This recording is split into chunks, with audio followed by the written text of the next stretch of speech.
por lo tanto, contentos de tenerle aquí. Él también es uno de los organizadores del Festival de la Esperanza. Por lo tanto, si alguien tiene después alguna pregunta, alguna consulta o alguna duda, o si él quiere decirnos alguna cosita acerca del festival, pues tiene libertad para hacerlo.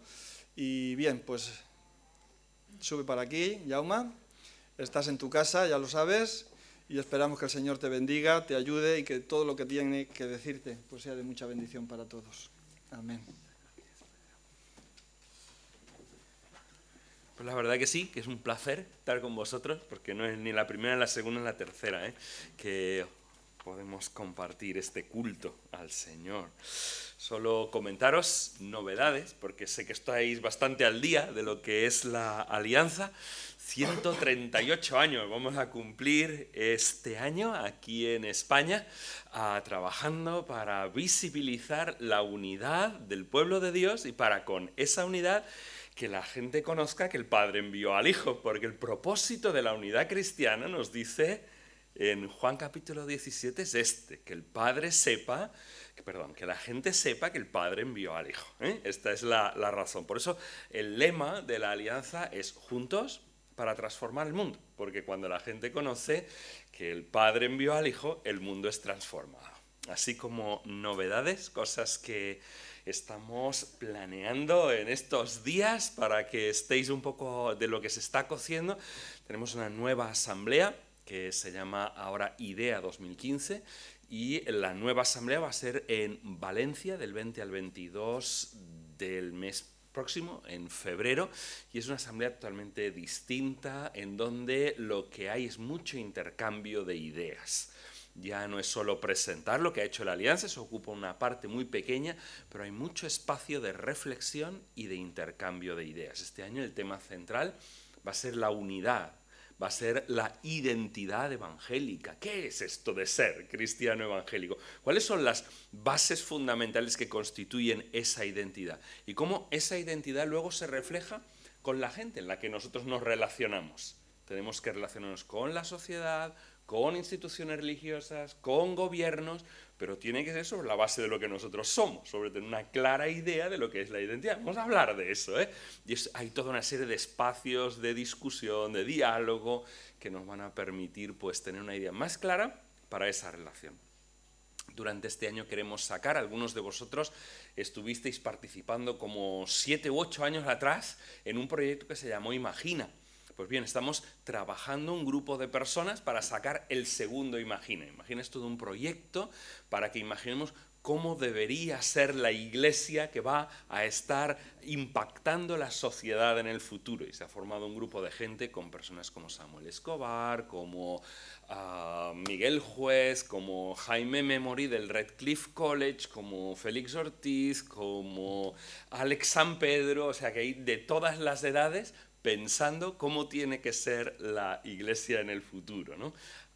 Proyectos como taller de predicación también. Nosotros nos encargamos junto con otras organizaciones de que en los púlpitos exista predicación basada sobre todo en el texto de la Biblia. A vosotros os parecerá lo más normal del mundo porque en vuestra iglesia se predica el texto de la Escritura, pero no en todas las iglesias, y estamos tratando de recuperar la predicación del texto de la Escritura acompañados de una organización que conoceréis en Gran Bretaña porque la fundó John Stott. John Stott, el gran predicador, ha creado una organización de capacitación de predicadores en el mundo.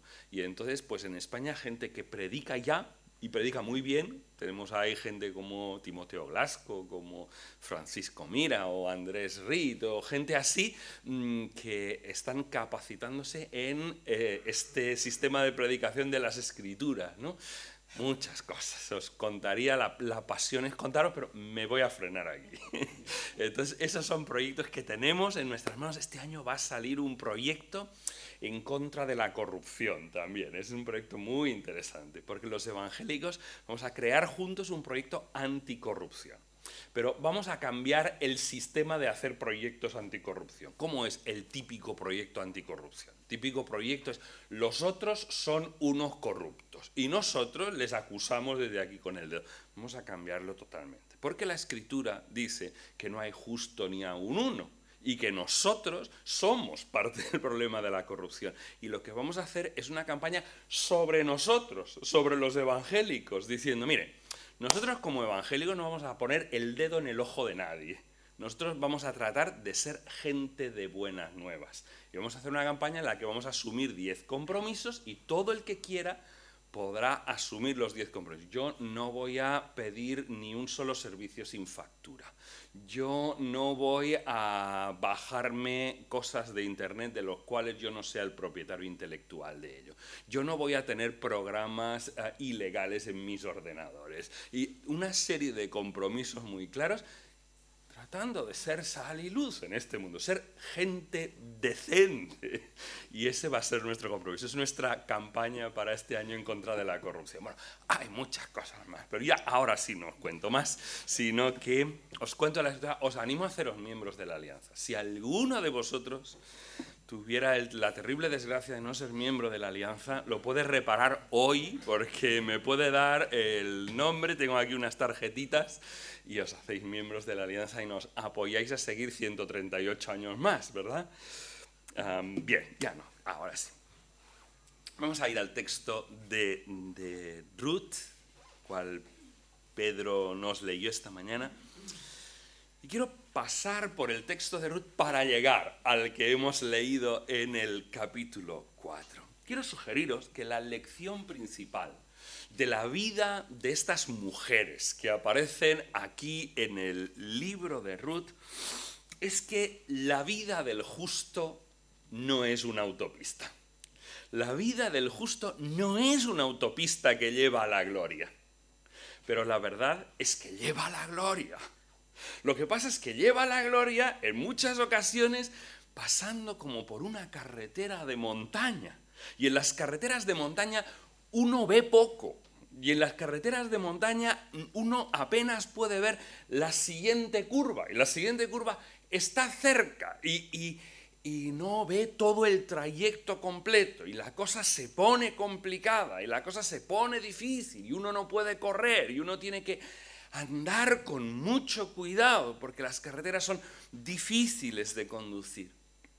Nuestra vida se parece a esas curvas en las que hay poca perspectiva, ¿no? Con un futuro a veces que parece más lleno de riesgos que de otra cosa. Pero de tanto en tanto aparece en el camino una señal de tráfico. ¿Y sabéis lo que dice la señal de tráfico? Dice, sigue, lo mejor está por venir. Sigue, que lo mejor está por venir, ¿no? Los cristianos deberíamos ser los seres más libres de nostalgia del mundo. Aquello de cualquier tiempo pasado fue mejor debería ser la frase que jamás un cristiano se atreviera a pronunciar. Porque para nosotros los cristianos, en el pasado solo hay dificultad, solo hay sufrimiento, solo hay pecado, solo hay cosas que hay que dejar atrás, solo hay estilos de vida que deberíamos olvidar. Y delante siempre queda la gloria. Delante siempre queda lo que Dios tiene prometido para nosotros. Para nosotros lo mejor siempre es el día siguiente. Hoy es el mejor día, dice el apóstol Pablo. ¿Sabéis por qué? Porque estamos más cerca de nuestra salvación que cuando creímos. Y eso es lo que debería hacer que cada día siguiente fuera mejor que el día pasado. Vamos a ver algo de la historia de estas mujeres. Y vamos a comenzar con una historia llena de contratiempos. La historia de Noemí y Ruth comienza con una situación de crisis. A veces nosotros nos parece que somos los primeros que hemos pasado una crisis.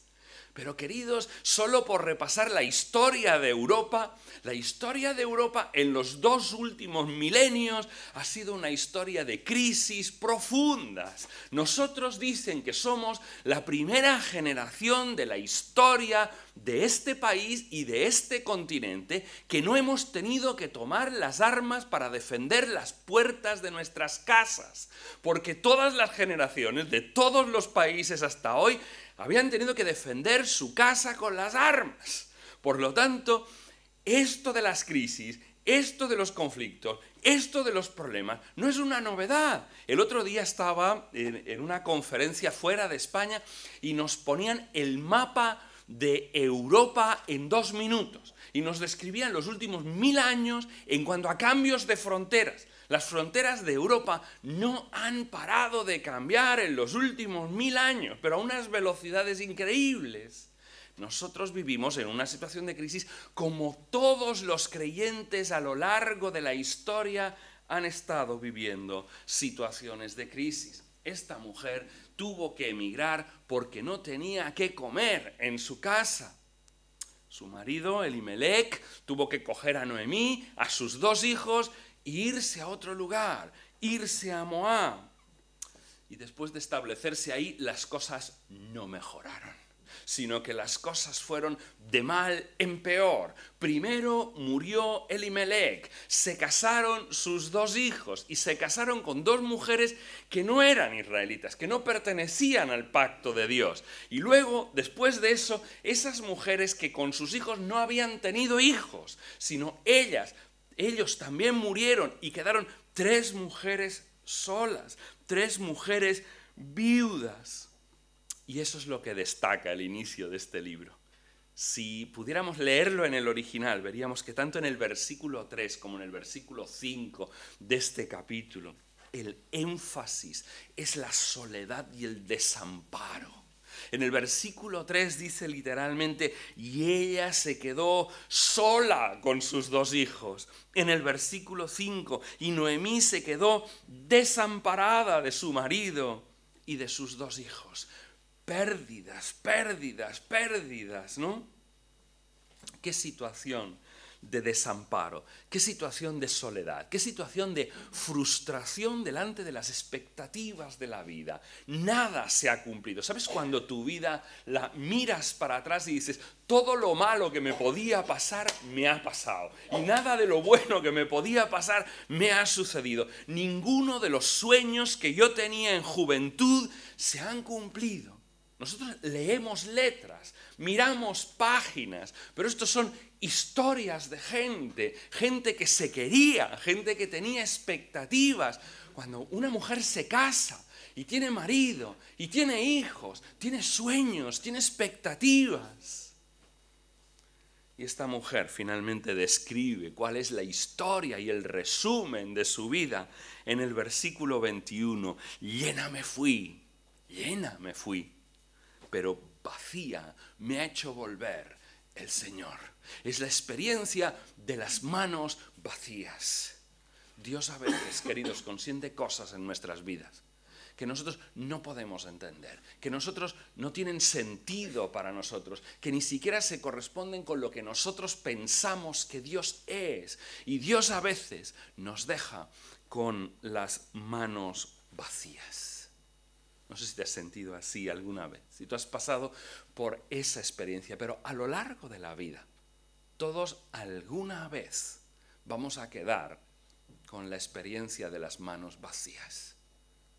Y parece que lo peor de todo eso no es solo la experiencia, es el vacío de Dios.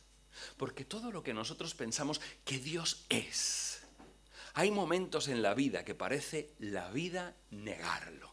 Nosotros todos pensamos que Dios es bueno. Todos pensamos como creyentes que Dios cuida de nosotros. Todos pensamos que Dios provee para nuestras vidas. Pero cuando Dios parece no intervenir, cuando Dios parece o bien no tener fuerzas para hacerlo, o en caso de tenerlas no estar demasiado preocupado por nosotros. Y acabamos diciendo aquello, o Dios no existe, o si existe, o no es bueno, o no es poderoso.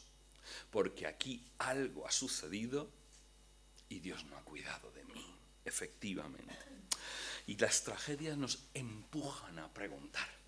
Las historias que vivimos en nuestras vidas nos empujan a preguntar el porqué de las cosas. Dios nos ha hecho, nosotros a veces como evangélicos decimos, no hay que preguntar el porqué. Mira, Dios nos ha creado para preguntar porqués, porque todos nosotros necesitamos que la vida tenga un sentido, todos nosotros necesitamos que la vida tenga una lógica.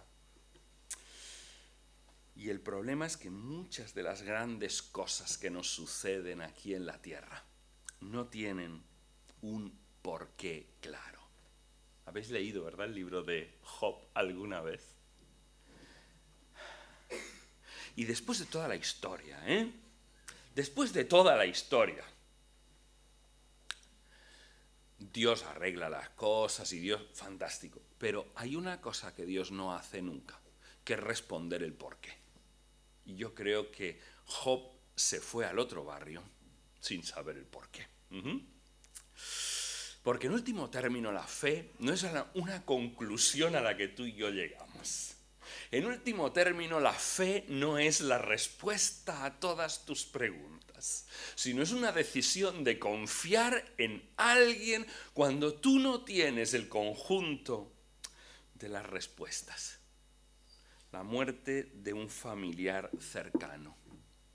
El nacimiento de un hijo con graves minusvalías no tienen un porqué en sí mismo.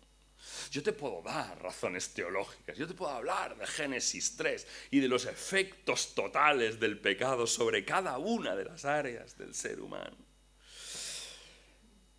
Pero eso no responde tus preguntas internas y más profundas, te da razones,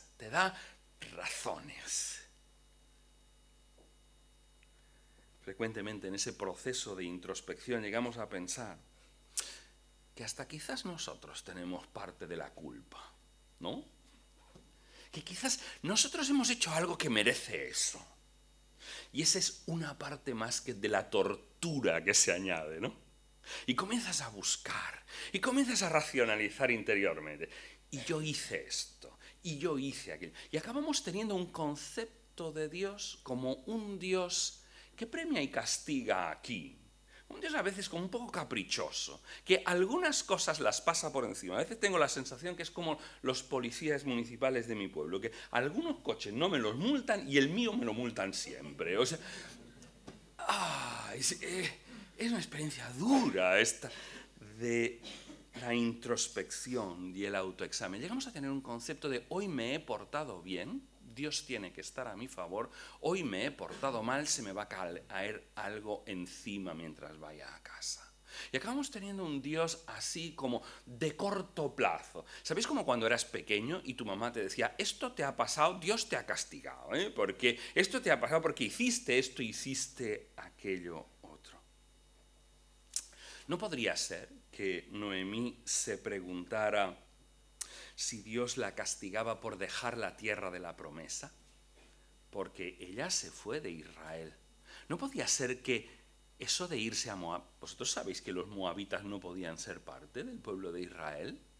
Porque los moabitas no habían dejado pasar a Israel cuando iba camino de la tierra prometida. Y ella no podía comenzar a pensar, si yo hubiera confiado en Dios, Dios no era capaz de sostenerme en la tierra de Israel que me había prometido. Dios no era capaz. Si me hubiera quedado ahí, ¿aún tendría esposo? Si me hubiera quedado ahí, ¿aún tendría hijos? Esto me ha pasado por... Siempre hay algo que hemos hecho mal. Siempre tú puedes ser el culpable de cualquier cosa.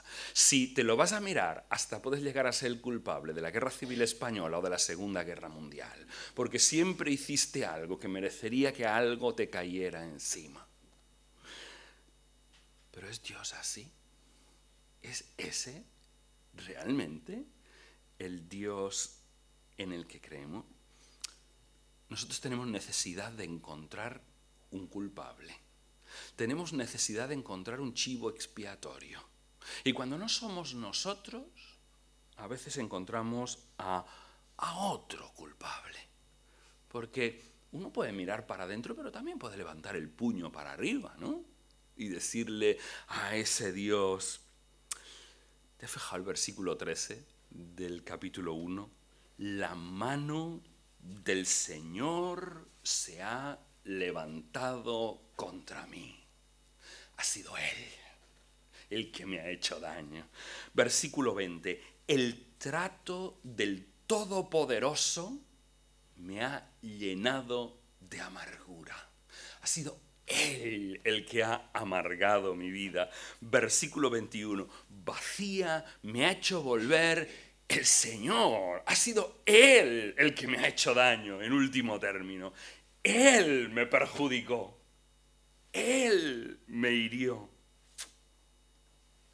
Y al final nos llegamos a comparar, ¿verdad?, en la vida, y llegamos a decir, a mí las cosas me van peor que a los demás.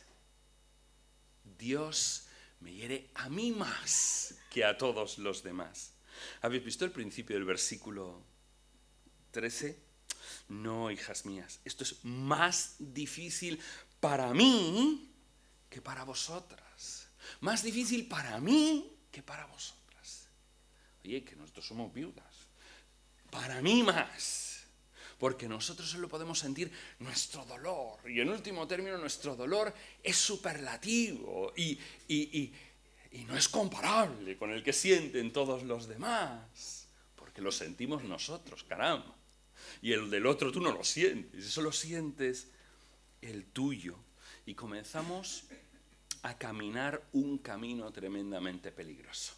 El camino de la autocompasión.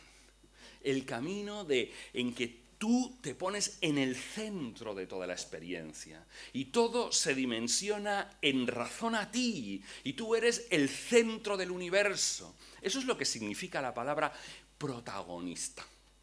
El protagonista en griego, ¿sabéis lo que es? Es el protoagonos, el primero que sufre, el que sufre más que todos los demás. Esto es un protagonista. Y de pasar de protagonista a víctima hay un paso.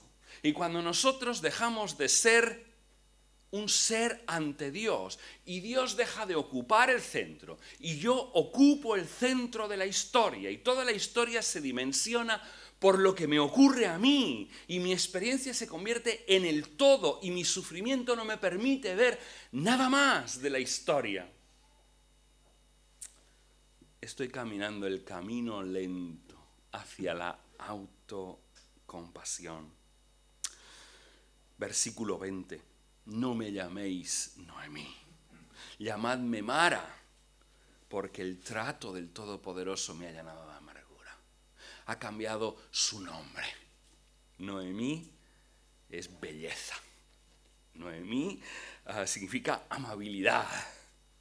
Y ella dice, ya no, soy amargura. Y la culpa es de Dios. Y llega a desfigurar el rostro. Porque en el versículo 19 la gente del pueblo se pregunta, ¿no es esta Noemí? ¿No es esta? ¿Será ella? ¡Wow! Es un pedazo de historia, ¿no? La historia de Noemí. Pero hay otra forma. Hay otra forma de vivir esta experiencia. Hay otra forma. Vamos a ver otra forma. Porque hay otra mujer en esta historia. Esta es la historia de dos mujeres. No la historia de una mujer. La historia de dos mujeres que pasan por el mismo lugar y que toman decisiones distintas que le llevan a una experiencia distinta. ¿Cómo afectó esta misma realidad a Ruth? Porque aunque su experiencia fue la misma, la reacción fue muy distinta. ¿Qué es el cambio? ¿Dónde está la diferencia en esencia de este cambio? Está en que Ruth se acoge a Dios. Ruth decide entregarle su vida al Dios de Israel. Decide poner la confianza en ese Dios que está permitiendo esas situaciones en la vida. Si un versículo conocéis del libro de Ruth es 1:16, ¿verdad? Ruth dijo, no insistas en que te deje o en que deje de seguirte. no os quedéis con esta parte de la historia, porque esta parte de la historia parece que ella se pega a su suegra. Pero tenemos que ver que ella se pega a su suegra porque se pega al pueblo de Dios, porque se pega al Dios del pueblo. Mirad cómo está construido el versículo 16. No me pidas, no insistas que te deje o que deje de seguirte, porque a donde tú vayas iré yo, y donde tú mores, moraré, y tu pueblo será mi pueblo. Pero la clave es que tu Dios será mi Dios. He decidido pegarme a tu Dios. Y como he decidido pegarme a tu Dios, todo lo que viene en el paquete lo asumo también. Hay gente que solo se quiere pegar a Dios, pero luego esto de relacionarse con el pueblo, y luego esto de relacionarse, bueno, con el pueblo en general, pero con estos tipos, ¿entiendes? El Dios, el pueblo, la gente del pueblo, es la decisión que ella toma. Y los demás veían que lo que había sucedido con ella era la consecuencia de la decisión de pegarse a Dios. Mira, en 2:12 dice, la gente del pueblo dice, que el Señor recompense tu obra y que tu remuneración sea completa de parte del Señor, te pague el Señor, dice, Dios de Israel, bajo cuyas alas has venido a refugiarte. Es decir, todo lo que ocurrirá con Ruth a partir de aquí proviene de que ella ha venido a refugiarse bajo las alas del Señor. Es una decisión. Tú puedes rebelarte contra Dios. Tú no puedes decidir qué te ocurrirá en la vida. Tú no tienes la capacidad de decir cuándo enfermarás. Tú no tienes la capacidad para decir a quién perderás. A todos nos parece injusto perder a personas queridas. A ninguno de nosotros nos parece un buen momento para que nos ocurran cosas malas. No podemos escogerlo, queridos. Ninguno de nosotros tiene la capacidad de escoger ninguna de esas cosas. ¿Cuándo te quedarás en desempleo? ¿Cuándo perderás un familiar? ¿Cuándo enfermarás? ¿Cuándo tendrás que enfrentar? Tú no puedes tomar decisiones sobre eso. Tú solo puedes decidir una cosa. Si esas cosas las vas a hacer con Dios o sin Dios. Esta es la única decisión que como ser humano se te ha dado. Y la decisión que tomes marcará el resto y tu futuro. Marcará hasta la expresión de tu cara y el resto de tu vida. Ese es el concepto central del libro de Ruth. El refugio en el Señor. Porque Ruth había aprendido que podía confiar en Dios. No es solo que hay un Dios, es que hay un Dios que a pesar de la realidad en la que tenemos que vivir, a pesar de las situaciones terribles que tenemos que pasar como seres humanos, a pesar de la adversidad que tiene vivir en un entorno como el que nosotros vivimos, a pesar de que aparentemente la naturaleza y las relaciones y las situaciones son terribles, hay un Dios que me sigue amando. Buscar a Dios en medio de la necesidad es la muestra de la fe en Dios. Tú no buscas a Dios cuando todo te va bien. Tú no crees en Dios cuando parece que Dios solo te bendice. Esto no es creer en Dios, caramba. Creer en Dios es confiar en Él, incluso cuando las situaciones son muy complicadas. Creer en Dios no es decir solo creo que Él existe, sino es decir, creo que Él sigue siendo digno de confianza. Porque mi sufrimiento ni prueba ni niega ni el carácter de Dios ni su voluntad para mi vida. Los sucesos difíciles de la vida a lo que más afectan es a la confianza.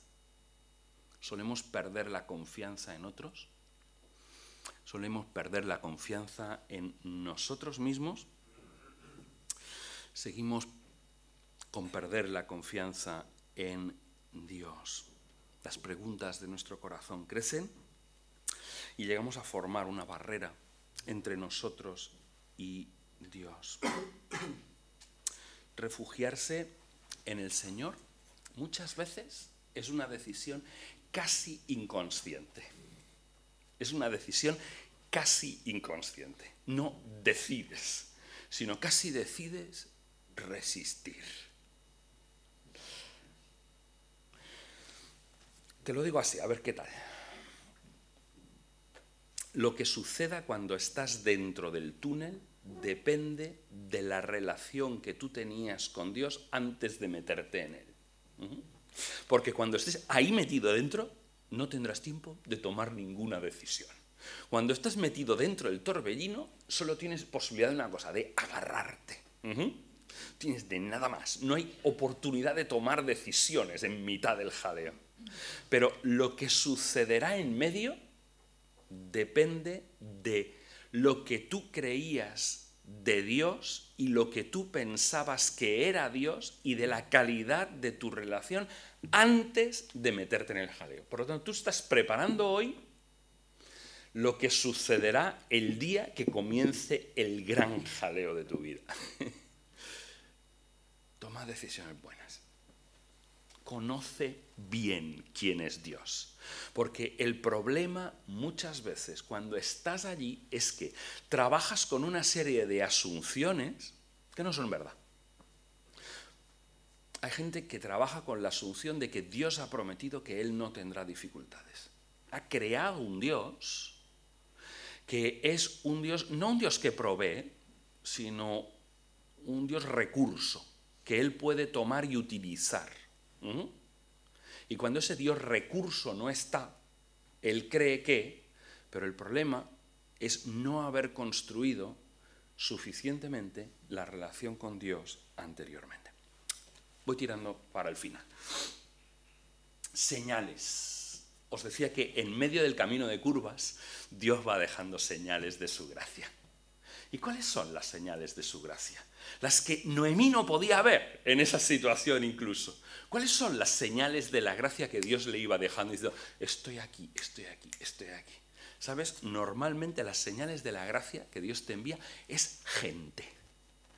Dios te envía gente como muestra de su gracia. Dios normalmente te ministra a través de gente, incluso cuando tú no lo sabes. ¿Sabes cuál es la primera señal de la gracia? Es Ruth la primera señal de la gracia. Esta mujer, Noemí, sin Ruth no tenía ningún número de salir de la situación. Y la primera cosa que hace Dios es darle a Ruth. Sin Ruth, esta mujer nunca hubiera hecho nada. Ella pensaba que Ruth iba a ser una carga, que tendría que proveer comida para ella y para la otra. Y finalmente es Ruth quien provee de comida para sí misma y para Noemí y le provee de familia a esta mujer. La segunda señal de la gracia es Booz. Ella no se acordaba de que tenía un pariente. Ella dice, no hay nadie más que pueda casarse contigo. Dice, si aún esta noche yo tuviera marido y si aún esta noche yo quedara embarazada, ¿te esperarías tú a esto? Yo no tengo hijos, yo no tengo nadie más a quien darte. Vete con tu familia, cásate ahí, ten un futuro, porque yo no tengo ninguno. Pero Dios tenía a Booz, y Dios tenía a la persona adecuada. Booz no es cualquier tipo más, sino que Booz es la persona que Dios había escogido. Y Dios le da el regalo de Obed. Es el tercer regalo. ¿Sabéis? Son regalos. Es Dios quien le da a Ruth. Es Dios quien le da a Booz. Es Dios quien le da a Obed. Y esto en el capítulo 4, ahí es donde lo podéis ver. ¿Os habéis dado cuenta de que estas dos muchachas eran estériles? Que no podían tener hijos. En aquel tiempo esto era muy grave, porque las mujeres que no podían tener hijos, sobre todo cuando quedaban viudas, formaban parte de la parte más pobre de la sociedad. El huérfano, el extranjero y la viuda, que era el sustento pobre de la sociedad. Y la gente en el capítulo 4 y en el versículo 11 dice, y todo el pueblo que estaba en el atrio y los ancianos dijeron, testigos somos. ¿De qué? hasta haga el Señor a la mujer que entra en tu casa como Raquel y Lea. Esta referencia puede parecer que es normal porque estaban en el pueblo, en el sur de lo que era, lo sería el territorio de Judá y de Benjamín. Bueno, de cierta manera es normal que citaran a Raquel y Lea.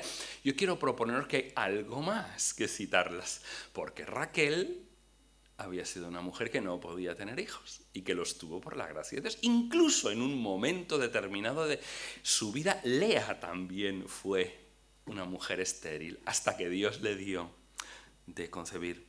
Mirad en el versículo 13. Booz tomó a Ruth y ella fue su mujer y se llegó a ella. Y mira lo que dice. Y el Señor hizo que concibiera. Es la gracia de Dios, es la gracia de Dios. Es Dios mostrando gracia a través de estas señales. Os he dicho que esto termina en la gloria, ¿verdad? ¿Qué tendrá que ver este pasaje con la gloria? Todo. Tiene que verlo todo, este pasaje con la gloria. Esta historia parece una pequeñísima historia. Si yo os dijera de qué va la historia, tendríais que decir en verdad que la historia va de dos mujeres, una mujer mayor que acaba abrazando un nieto, y diríais, pedazo de historia. O sea, total, que una mujer mayor abrace un nieto no es una gran historia tampoco que contar, ¿no? ¿Por qué esta historia está aquí? Esto es una pregunta que siempre nos hacemos, ¿no? ¿Qué hace esta historia aquí? ¿Qué pinta esta historia aquí? Y fijaos cómo el versículo 17 de golpe eleva esta historia muy por encima de nuestras cabezas. ¿Qué dice el versículo 17? Y las mujeres vecinas le dieron un nombre diciendo, le ha nacido un hijo a Noemí. Solo una pequeña parada. ¿A quién le ha nacido el hijo? Le ha nacido a Ruth, ¿no? Pero no. Las mujeres dicen, le ha nacido un hijo a Noemí, es a quien le ha nacido. Bueno, antes esto ya había sucedido, ¿eh? Antes, dije, entonces, estoy en el versículo 14, entonces las mujeres dijeron a Noemí, bendito sea el Señor que no te ha dejado hoy sin redentor. Es a Noemí esta historia, o sea, pero bueno, paso por ahí y sigo hasta el versículo. ¿De qué va esta historia en el 17? Y las mujeres vecinas le dieron un nombre diciendo, le ha nacido un hijo a Noemí, y lo llamaron Obed. Él es el padre de Isaí, el padre de David. Y de golpe esta historia conecta con la gran historia. La Biblia cuenta una sola historia. Hay gente que no acaba de entender el conjunto de que la Biblia no cuenta, la Biblia no es un rosario de historias, la Biblia habla de una sola historia, la Biblia habla de la historia de cómo los seres humanos nos hemos alejado de Dios, de cómo los seres humanos hemos rechazado a Dios y del esfuerzo de Dios de reconciliarse con esos seres humanos, de cómo Dios está construyendo la historia de la misión, de cómo Dios quiere salvar al ser humano. Y de golpe esta historia de una abuela que abraza a un bebé, pedazo de historia, acaba siendo parte de la gran historia que Dios está escribiendo. Y el versículo 17 de golpe conecta la vida de esta mujer con la gran historia. El libro de Ruth quiere enseñarnos que el propósito para nosotros es la gloria. Nada más y nada menos que eso. Nuestras pequeñas vidas aquí conectadas con lo que Dios está haciendo a nivel universal. Cada cosa que hacemos, cada pequeña parte de nuestra historia, recoger las espigas que van cayendo en los campos, enamorarnos, casarnos, tener hijos, ir a trabajar cada día, hacer lo que se debe. Cuando tú vives una vida que está proyectada en Dios, cuando tú vives una vida con la que tú quieres servir a los propósitos de Dios, Dios es capaz de tomar cada pequeña parte de la historia Cada pequeño acto de obediencia en tu vida, cada acto normal de hacer lo que se debe, de hacer lo que se debe tenga las consecuencias que tenga hacer lo que se debe, de seguir confiando en Dios a pesar de la que está cayendo. A veces, queridos, llueven piedras. Ken Loach, un autor, un director británico, tiene una película que se llama Lloviendo piedras. Y es que a veces las situaciones de nuestras vidas tienen que ver con que lluevan piedras, queridos. Pero cada acto de fe en medio de esa lluvia de piedras, cada acto de decisión de seguir confiando en Dios, conecta nuestras pequeñas vidas, las pequeñas cosas intrascendentes que jamás aparecerán en ningún libro de historia, con la gran historia que Dios está escribiendo en el mundo. Lo maravilloso de la vida cristiana es que todo lo pequeño que hacemos, todo lo cotidiano, está conectado a la eternidad y tiene consecuencias en la eternidad. La vida del justo no es una autopista para la gloria, pero acaba en la gloria. ¿Os habéis dado cuenta de quién es Ruth? Ruth es una extranjera. En Israel no eran bien recibidos. Es una extranjera de un país rechazado por Dios. Imagínate, tú puedes ser hasta de un país que la gente de aquí no mire nada bien. Y que sin embargo se acoge a Dios y acaba formando parte de la descendencia del gran rey de Israel, que a la vez es el prototipo del Hijo de Dios, del gran rey de Israel. Porque David es el padre de la casa real. Yo no sé quién eres, ni cuál es tu historia, ni qué has hecho hasta ahora, ni si tienes mucho prestigio social o si no, o si vienes de qué lugar. Pero en las manos de Dios, Dios escribe grandes historias con gente común que no hace cosas extraordinarias, sino que conecta sus pequeñas vidas con la gran historia que Dios está escribiendo. Pero aún hay más, hay una pequeña sorpresa. ¿Os acordáis cuando leéis vosotros las genealogías cuando aparecen en la Biblia? ¿Verdad que es lo que más os apasiona, las genealogías? Estoy convencido de que sí. Hay una genealogía chula, la de Mateo. En Mateo se describe la genealogía de Jesús. Y en Mateo capítulo 1 y en el versículo 15, a ver, ¿quién busca Mateo 1:15? Porque nos explica algo de Booz. ¿Y sabéis quién era Booz? Booz era el hijo de Salmón.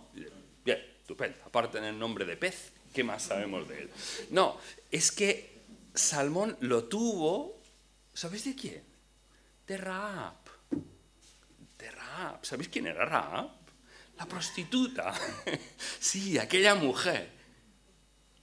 ¿Os dais cuenta lo que Dios es capaz de hacer? ¿Os imagináis que en un momento había en esa casa probablemente Rahab, la que fue prostituta, y Ruth, la mujer? Esos son las herramientas que Dios escoge para generar la genealogía del Salvador del mundo. Potente, queridos, potente la historia de lo que Dios puede hacer. ¿Cuándo decidimos confiar en Dios en lugar de rebelarnos? Cuando decidimos pensar que Él puede hacer con nuestras vidas grandes historias. Cuando conectamos con la eternidad de Dios. Dios os bendiga.